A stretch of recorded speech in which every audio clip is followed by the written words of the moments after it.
السلام علیکم ناظرین، میں ہوں آپ کا ہوسٹ محمد عثمان اور آپ دیکھ رہے ہیں عثمان آئی ٹی وی۔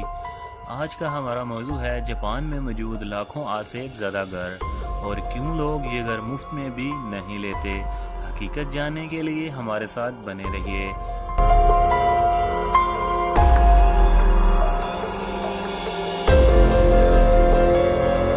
ناظرین، جاپان میں گھر خریدنا بہت مشکل ہے کیونکہ جاپان میں گھر بہت مہنگے ہوتے ہیں، مگر کیا آپ جانتے ہیں کہ ایک ایسا ملک جس میں گھر لینا ہر کسی کا خواب ہے، وہاں 80 لاکھ گھر خالی پڑے ہیں جہاں کوئی نہیں رہتا۔ یہ انتہائی عجیب بات ہے، لیکن اس کی کئی وجوہات میں سے ایک وجہ جان کر آپ کو بھی حیرانی ہوگی۔ ان 80 لاکھ گھروں میں سے تو کچھ گھر ایسے ہیں کہ جاپان میں آنے والے سمندری طوفان کی وجہ سے کھنڈر بن گئے ہیں۔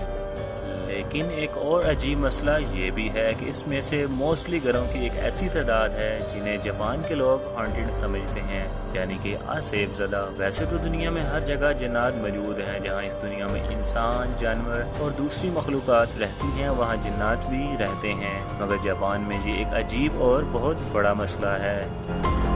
ناظرین، جاپان میں لوگوں کا ماننا ہے کہ اگر کسی گھر میں کسی انسان کی موت خودکشی کی وجہ سے ہوئی ہے، یا پھر اس کا قتل کیا گیا ہو، یا پھر کسی حادثے کی وجہ سے اس کی موت ہوئی ہو، جیسے کہ گھر میں آگ وغیرہ کا لگ جانا، یا کسی کی موت اکیلے پن کی وجہ سے ہوئی ہے، یعنی کہ اس کے مرنے کے بعد اس کی لاش کئی دنوں تک ایسے ہی پڑی رہی، تو اس انسان کی روح واپس اس گھر میں آ کے رہنے لگتی ہے۔ ایسا جاپان کے لوگوں کا ماننا ہے۔ نہ صرف گھر بلکہ آفیسز، بلڈنگز اور ہوٹل وغیرہ، اگر ان جگہوں پر بھی ایسے کسی کی موت واقع ہو جائے تو جاپانیز لوگ وہاں رہنے سے گھبراتے ہیں۔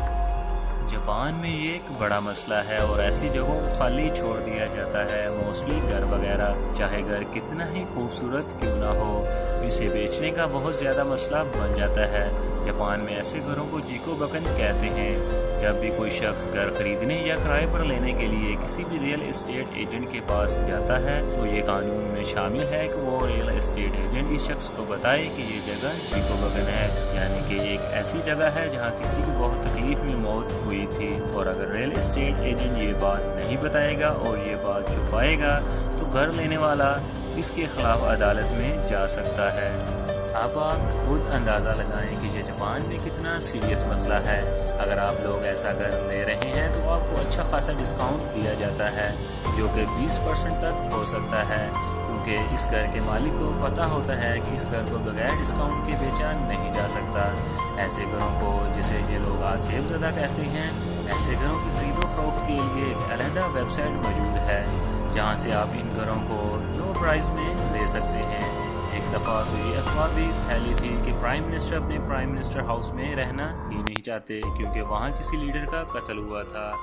یہاں ایک بڑا مسئلہ ان کے لیے یہ بھی ہوتا ہے کہ جو لوگ بینک سے قرضہ لے کر ایسا گھر خریدنا چاہتے ہیں، بینکس ایسے گھر خریدنے کے لیے قرضہ نہیں دیتے، اکثر دیتے ہیں تو بہت کم، کیونکہ آپ ایک جیکو بکن یعنی کہ آسیب زدہ پراپرٹی خرید رہے ہیں۔ ایسے گھروں میں صرف فارنرز آ کے رہتے ہیں جو کسی کام یا پڑھائی کی وجہ سے جاپان آتے ہیں، کیونکہ جاپنیز یہاں رہنے سے ڈرتے ہیں اور یہ گھر سستے میں ان کو مل جاتے ہیں۔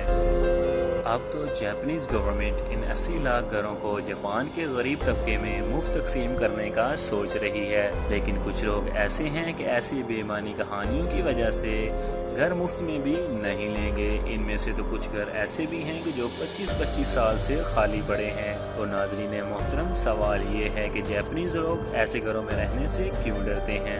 کیا واقعی ان گھروں میں بھوت موجود ہیں؟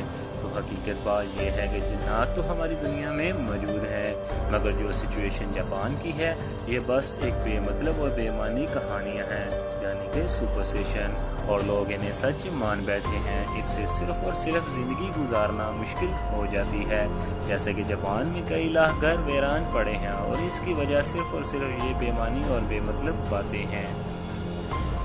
امید کرتا ہوں یہ ویڈیو آپ لوگوں کے لیے انفارمیٹیو رہی ہوگی۔ اگر ایسی ہی ریئلٹی بیس اور انفارمیٹیو ویڈیوز دیکھنا چاہتے ہیں تو میرے چینل کو سبسکرائب کریں تاکہ آنے والی ہر نیو ویڈیو کی نوٹیفیکیشن آپ کو ملتی رہے۔ Thanks for watching. اللہ حافظ۔